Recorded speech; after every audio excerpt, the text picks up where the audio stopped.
आमा किन हौ के गर्दै हुनुहुन्छ हौ आमा? यहाँ हेर्न इलामे फुलेर सबै ढाकिसकेछ बारी। सुन्नु न आमा त कस्तो टेन्सन भएर पो आएको त हौ। के टेन्सन भयो? हेर्नु त माघे सङ्क्रान्ति मनाउन आउनुभएको बहिनी माघ 15 भइसक्यो, घर जाने कुरो गर्नुहुन्न होइन। के भएको बहिनीको बुद्धि कि घरमा राम्रो छैन र आउनुभएको थियो कि के थियो हो? म त केही बुझिनँ त हौ आमा।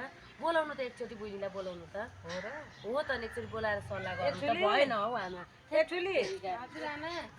अनि के छ हौ त त साँच्चै जाडो छ यस्तो घर जाने कुरो गरिदिनुहोस् के छ?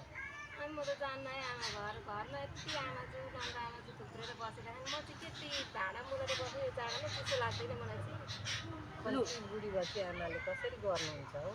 गर्नुहुन्छ है जेसुकै गर्नु, म त जान्न। लु के हुनुभएको हौ बहिनी, लाजे मर्दो। अनि तपाईँ पनि त यहाँ आएर बस्नुभएको छ, भान्जा भान्जी थोरै छैनन्, सबैलाई मैले पकाएर खुवाएकी यो बुढी भएकी आमालाई पकाएर खुवाएको छु। अनि तपाईँले चाहिँ आफ्नो घरमा चाहिँ गाह्रो भयो भनेर यहाँ आएर चाहिँ बस्ने अनि घर चाहिँ लतालिङ्ग बनाउने, त्यसरी हुँदैन। त्यसो भए त म पनि माइत जाँदा भएछ त हौ आमा, म पनि जान्छु नि त हौ माइत।